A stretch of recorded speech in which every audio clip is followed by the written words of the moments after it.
la CNIL a réalisé un petit utilitaire qui va nous permettre, en fonction du nombre de caractères et en particulier des caractères spéciaux que l'on va venir intégrer dans notre mot de passe, va nous définir un niveau d'entropie.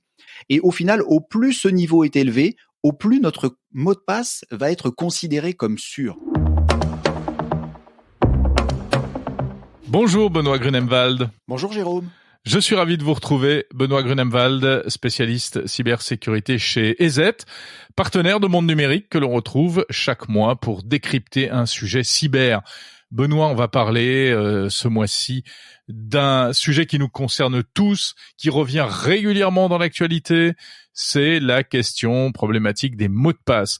La CNIL, la Commission nationale informatique et liberté, vient de mettre à jour ses recommandations en matière de mots de passe. Exactement, cette recommandation n'avait pas été modifiée depuis 2017, la dernière recommandation datait de 2017 et il était temps que cette recommandation soit mise à jour pour nous apporter un éclairage nouveau, actuel en tout cas, sur les bonnes pratiques à mettre en œuvre pour créer ces mots de passe. Alors, quelles sont ces bonnes pratiques, Benoît ? Eh bien, ces bonnes pratiques, elles sont finalement assez usuelles quand on a l'habitude de gérer ces mots de passe. Ce que dit la CNIL, c'est que au-delà de la complexité, il faut ce qu'ils appellent de l'entropie.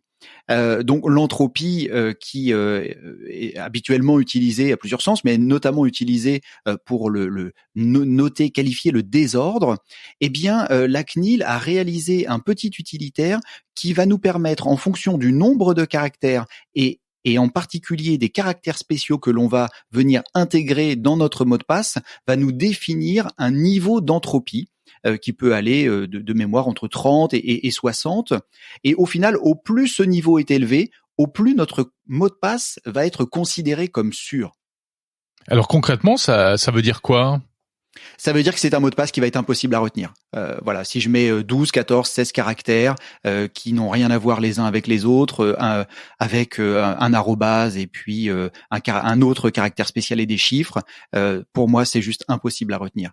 Donc, il faut passer sur des phrases de passe, c'est-à-dire un enchaînement de mots logiques sur lesquels on va quand même venir appliquer les recommandations de la CNIL pour augmenter l'entropie. Par exemple, si je regarde dehors, aujourd'hui, nous sommes en octobre et il fait beau comme au mois de juillet. Voici un mot de passe qui est conséquent, parce qu'il y a un nombre de lettres qui est assez important. On peut d'ailleurs séparer les mots par des espaces, l'espace est un caractère spécial. Et puis là-dessus, on va venir saupoudrer des caractères spéciaux, remplacer certaines lettres par un caractère spécial. Alors pas de manière trop évidente. Par exemple, on sait que le E est souvent remplacé par le chiffre 3, qui fait une sorte de E majuscule inversé. Le A est souvent remplacé par le arrobase. Donc là, on pourrait, en faisant ça, augmenter l'entropie, mais en même temps la diminuer parce qu'on rajoute un caractère qui n'est pas chaotique, qui est devinable. On a un peu dit à chaque fois tout et son contraire en ce qui concerne les mots de passe. À un moment on disait il faut prioritairement qu'il soit long. Après c'était c'est pas la peine qu'il soit long, ce qu'il faut c'est qu'il soit compliqué ou l'inverse. Qu'est-ce qu'il faut retenir ? Quelle est la tendance aujourd'hui ? Alors la tendance, elle est très claire. Le mot de passe, il faut qu'il soit long et compliqué. La CNIL recommande plusieurs niveaux d'entropie, de difficulté en fonction de là où on va utiliser le mot de passe. Et ceci est valable à la fois pour nous, utilisateurs, mais les conseils de la CNIL ne s'adressent pas qu'à nous, ils s'adressent également aux entreprises qui stockent nos mots de passe. Donc il faut que les recommandations des sites ou des applications qui nous invitent à utiliser un mot de passe ou à créer un mot de passe, eh bien soient adaptées finalement à ce que l'on va en faire et notamment au degré de sensibilité, d'information que l'on va donner à ce site. Et donc, pour moi, la recommandation ultime, pour éviter toute complexité, finalement, c'est d'avoir une phrase de passe qui va nous permettre de déverrouiller l'accessoire ultime, le gestionnaire de mots de passe. Et bien sûr, le gestionnaire de mots de passe, ce coffre-fort dans lequel on peut stocker tous les autres mots de passe et du coup, là, on peut mettre de la complexité autant qu'on veut parce que on n'a plus à les retenir, en fait.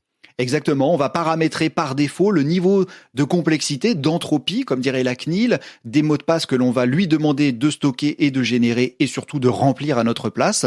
Et à partir de là, on sera complètement libéré de cette tâche fastidieuse qui ne permet pas d'augmenter en plus, en totalité, la cybersécurité de nos comptes, dans la mesure où on sait que ces mots de passe peuvent parfois, s'ils ne sont pas devinables, fuiter. On a déjà vu malheureusement beaucoup d'exemples, soit des applications malveillantes vont essayer de récolter ces mots de passe, parfois plus ou moins à notre insu, parce que l'entreprise Meta a notamment publié une alerte dans laquelle elle avait signalé à soit Google Play Store, soit à l'App Store d'iOS, 400 applications malveillantes qui avaient pour objectif de récupérer les logins et les mots de passe de nos accès, notamment à Facebook.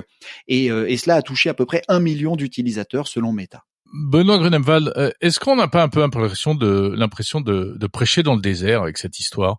Ça fait des années que des conseils sont dispensés et on rencontre toujours des gens autour de nous qui utilisent des mots de passe simples, des mots de passe identiques d'un service à l'autre, etc.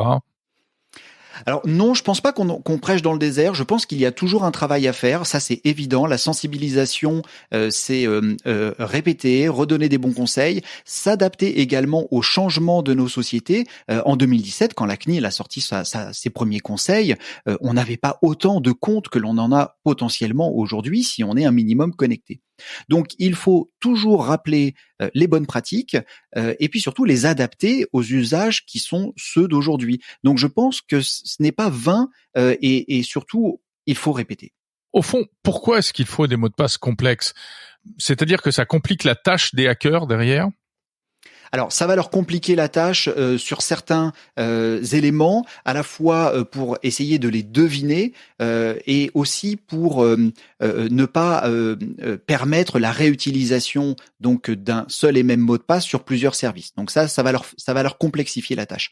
Pour autant, ce n'est pas la solution ultime. Il faut, dès que possible, quand le service le permet, activer l'authentification de facteurs qui va éviter que si votre mot de passe est par exemple divulgué par un site mal sécurisé, eh bien, il soit réutilisé même s'il est complexe. Et cette authentification de facteurs va nous alerter, vu que la plupart du temps, on va recevoir soit un SMS avec par exemple 6 chiffres, soit notre application va nous dire, tiens, quelqu'un essaye de se connecter à cet endroit, est-ce bien toi? Et donc, à partir de là, ça va augmenter le niveau de protection et éviter que des cybercriminels n'aillent dans tout ce qui a de la valeur. De la valeur, c'est par exemple directement nos comptes bancaires ou des services sociaux, par exemple, sur lesquels on pourrait avoir des prestations qui nous rembourseraient. Si un utilisateur arrive à rentrer dans ce compte-là, qu'est-ce qui l'empêche de modifier le RIB et de recevoir les prestations à notre place? Voilà, donc c'est un peu contraignant, mais c'est vrai qu'il faut le répéter. Il faut vraiment une stratégie de mots de passe. Est-ce que la technique du petit carnet, à défaut de gestionnaire de mots de passe, est une bonne technique? Une des recommandations de la CNIL est ne stockez pas les mots de passe en clair. Ça veut dire pas dans un fichier texte, pas dans un tableur. Ça veut également dire pour celui qui est derrière l'application de ne pas lui-même les stocker en clair aussi. Si moi je rentre un mot de passe dans une application et que je lui dis voici quel est mon mot de passe, eh bien il faut pas que cette application le stocke en clair.